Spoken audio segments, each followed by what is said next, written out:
নমস্কাৰ অংকুৰিত অসম চাই থকাৰ বাবে ধন্যবাদ। থলুৱা সামগ্ৰী বিশ্বমুখী কৰি তোলাৰ প্ৰচেষ্টা তেজপুৰৰ মুনমুনি দাসৰ। থলুৱা খাদ্য সামগ্ৰীসমূহ সংসাধন কৰি বজাৰমুখী কৰি তুলিছে উদ্যমী মহিলাগৰাকীয়ে।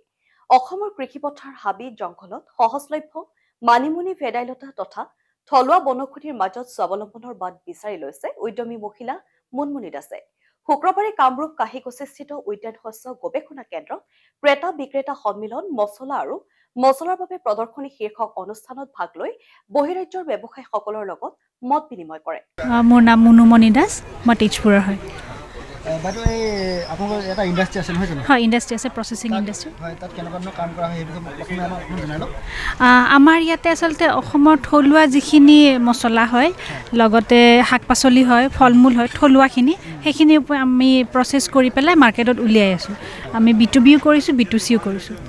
আজি আপোনালোকে ইয়াত মানে আমাৰ যি বাহিৰৰ যিসকল বায়াৰ আহিছে বা ক্ৰেতা আহিছে নহয় জানো, তেওঁলোকৰ লগত এই সামগ্ৰীবিলাক আজি প্ৰদৰ্শন কৰিছে আপোনালোকে কেনেকুৱা ফিডবেক কেনেকুৱা পাইছে? তেওঁলোকে খুবেই ভাল পাইছে, যিহেতু তেওঁলোকে কেঁচা বস্তু বেছিয়ে দেখিছে। তাৰপিছত যেতিয়া শুকানখিনি দেখিছে তেতিয়া আৰু ভাল পাইছে, কাৰণ কেঁচাখিনিটো তেওঁলোকে লয়, তাতে লৈ পেলাই তেওঁলোকে প্ৰচেছ কৰে, শুকাই লয়। এতিয়া যদি শুকানকৈ আমাৰ ইয়াৰ পৰা কিছু লৈ যাব পাৰে তেতিয়াহ'লে তেওঁলোকৰ মানে বহুতখিনি প্ৰডাকশ্যন হেৰিয়াটো কমি যায়। বাইদেউ ক'ৰ পৰা আহিছে যিসকল ক্ৰেতা আহিছে তেওঁলোক ক'ৰ পৰা আহিছে?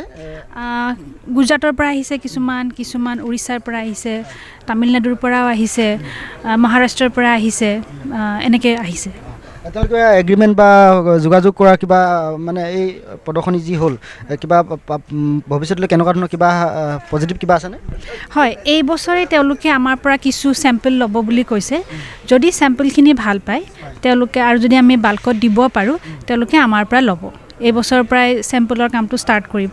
আৰু যিহেতু হাৰ্ভেষ্টিং ছিজনে হয়, আমি হালধিখিনি এতিয়া পথাৰত আমাৰ উলিয়াইছে, আজি কেইদিনমানৰ পৰা ৰ'দ দিছে, আমাৰ দুদিনমানৰ পৰা শুকুৱাইছে, তো সেই কামখিনি আমাৰ চলি আছে। গতিকে এই বস্তুখিনি যেতিয়া তেওঁলোকক আমি চেম্পল পঠিয়াম, যদি ভাল পায় আৰু হয়তো আমি চাৰ্টিফিকেট অফ এনালাইচিছ দিব লাগিব, কিছুমান টেষ্টিং হ'ব, সেই বস্তুখিনি আমি কৰি দিয়াৰ পিছত বা তেওঁলোকেও যদি কৰি লয় তাৰপিছত বাকী ষ্টেপ বাই ষ্টেপ কামবিলাক আগবাঢ়ি যাব। আৰু আমাৰ বাইদেউ আমি দেখিবলৈ পাইছোঁ আপুনি থলুৱা কিছুমান মানে আমাৰ শাক পাচলি হওক বা বস্তু মানে খাদ্য সংসাধন কৰিছে নহয় জানো, এইখিনি আমি দেখিবলৈ কি আছে অকণমান আমাক দেখুৱাই দিয়কচোন, বা কোনটো কি?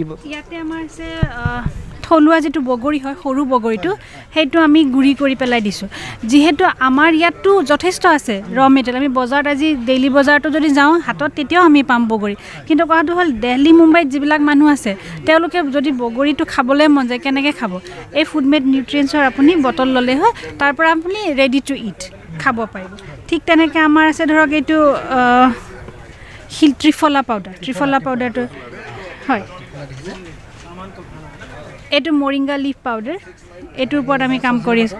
ছজিনা পাতৰ এইটো ডিমাণ্ডটো বহুত বেছি মাৰ্কেটত, এমেজনতো বহুত ডিমাণ্ড আহে আমাৰ এইটো বস্তু। গতিকে এইখিনি বস্তু আমি তেজপুৰতে কৰোঁ ধুনীয়াকৈ।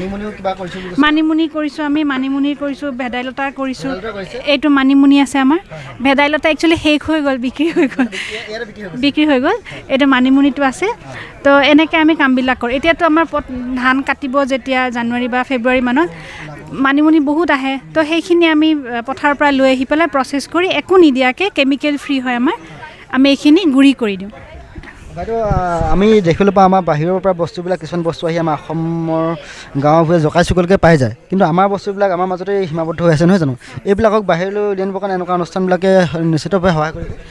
নিশ্চয়কৈ সহায় কৰিব, কাৰণ আমি আচলতে এনেকুৱা কিছুমান বস্তু লৈ আছোঁ যে যেতিয়া আমি জুকিনি খাবলৈ ভাল পাওঁ কিনি পেলাই বাহিৰৰ পৰা, কিন্তু আমি ধৰক ঘৰতে হোৱা তিয়ঁহটো বা ভোলটো লৈ পেলাই আমি গৌৰৱ নকৰোঁ। সাৰ নিদিয়াকৈ গোবৰ সাৰত হৈছে, সেইটো আমি গৌৰৱ অনুভৱ নকৰোঁ। কিন্তু এতিয়া মানুহে লাহে লাহে বস্তুবিলাক বুজিবলৈ লৈছে যে সেইটো আচলতে দেখাতহে ধুনীয়া, কিন্তু তাৰ নিউট্ৰিশ্যনেল ভেলুটো বা যিবিলাক আমাৰ এইটো অসমৰ জলবায়ুৱে যিটো ছাপোৰ্ট কৰে, সেইটো শস্য খোৱাত বেলেগৰটো খোৱাটো অলপ সন্দেহজনক হৈ যায়, কাৰণ সেইটো বাহিৰৰ পৰা আহোঁতেই কেনেকৈ আহিছে, কি হৈছে, বা তাত বা কেনেকৈ মানে প্ৰডাক্টটো বনাইছে, সেইবিলাক কথা আমি বুজি পোৱা হৈছোঁ। সেইকাৰণে আজি যেনেকৈ মিক্স হাৰ্ব বুলি বজাৰত বহুতকেইটা ব্ৰেণ্ডৰ নাম নকওঁ বাৰু, মই বহুতকেইটা ব্ৰেণ্ডৰ বস্তু মছলা চলি আছে বা হাৰ্ব চলি আছে, আমাৰ মানিমুনি ভেদাইলতা পচতীয়া লৈ পেলাইও আমি উলিয়াইছোঁ কিছুমান প্ৰডাক্ট। তো সেই বস্তুখিনি যেতিয়া আমি ব্যৱহাৰ কৰিব চুপত দি খাইছোঁ, কিবাত খাইছোঁ, তেতিয়া অট'মেটিকেলি আমি আমাৰ প্ৰডাক্টটোক প্ৰমোট কৰি আছোঁ আচলতে। এতিয়া আপুনি ধৰক ত্ৰিফলা কৰিছে বা বগৰী কৰিছে, মানিমুনি কৰিছে, এইখিনি আমাৰ যিসকল গ্ৰাম্য মহিলা আছে নহয় জানো, তেওঁলোকে এটা স্বাৱলম্বনৰ পথ হিচাপে এনেকুৱাবিলাক কামত ল'ব পাৰে আৰু তেওঁলোকে এখন ভাল বজাৰ পাব বা আমাৰ বস্তুবিলাকো হেৰাই নাযায়, বেলেগ মানুহখিনিৰ মাজলৈ গুচি এখন বজাৰ পাব নহয় জানো? হয় হয়, আমাৰ আচল উদ্দেশ্যটোৱে হ'ল এইটো যে যিখিনি বস্তু আমাৰ পৰা নাইকিয়া হ'বলৈ লৈছে, আমি চিন্তা কৰি চাইছোঁ যে সেইখিনি বস্তু যদি হেৰাই যায়, আমি খাদ্য বুলি ক'বলৈ একোৱে নাথাকিব। কাৰণ ফলটোতো আজি কিমান সন্দেহজনক বস্তু কিছুমান থাকে, কেমিকেল কিছুমান দিয়া হয়, শাক পাচলিততো ক'বই নালাগে। গতিকে এইখিনি বস্তুৱে আছে অসমত, যিখিনি বস্তু ধৰ সাৰৰ প্ৰয়োগ ইমান হোৱা নাই। আমলখিত কোনেও সাৰ নিদিয়ে, মানিমুনিত কোনেও সাৰ নিদিয়ে, ভেদাইলতাততো সাৰ নিদিয়ে। গতিকে এই বস্তুখিনি যেতিয়া আমি নিজে সযতনাই লৈ পেলাই যেতিয়া প্ৰচেছ কৰিম, মাৰ্কেটত ভালকৈ আমি বটলিং কৰি পেলাই উলিয়াই দিম, নিশ্চয় সকলোৱে খাব। আৰু যেতিয়া যিখিনি মানুহ ইয়াত জড়িত হৈ থাকে, স্বাৱলম্বিতাৰ এটা পথ, কোনে আকৌ কেৰেলাত ছিকিউৰিটি গাৰ্ড কৰিব যাব নালাগে, ইয়াৰ মানুহে ইয়াতে কাম পাব।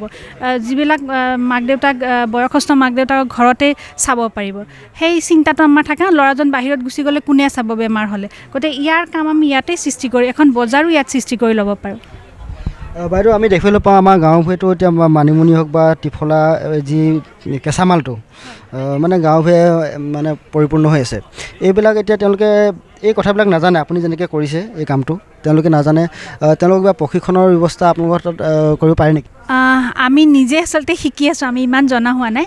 কিন্তু এনেকুৱা বহুত আছে সংস্থা বা ইনষ্টিটিউট আছে, যেনেকৈ হৰ্টিকালচাৰ ৰিচাৰ্চ ষ্টেচনে হৈ গ'ল, আছাম এগ্ৰিকালচাৰ ইউনিভাৰ্চিটি হৈ গ'ল, আৰু আমাৰ বহুত কিছু গভমেণ্টৰ ফালৰ পৰাও সময়ে সময়ে দিয়ে থাকে ট্ৰেইনিং, তাতেও শিকিব পাৰে।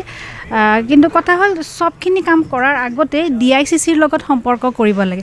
DICC প্ৰত্যেক ডিষ্ট্ৰিক্টৰে DICCটোৱে গম পায় অফিচত থকা মানুহখিনিয়ে যে কোন মানুহখিনি ক'লৈকে আচাৰ কৰা মানুহখিনি ক'ত পঠিয়াব লাগে, শস্যৰ কাম ড্ৰাই কৰি আছে ক'ত পঠিয়াব লাগে। গতিকে সেই বস্তুখিনি তাতহে আপোনালোকে মানে ইনফৰমেশ্যনখিনি পাব। নিজৰ জিলাৰ DICCৰ লগত মানে যোগাযোগ কৰিব লাগে। হয়, মই সকলোকে এইটো কথাই কওঁ, DICCৰ লগত যোগাযোগ কৰক মানে। ধন্যবাদ। হয়।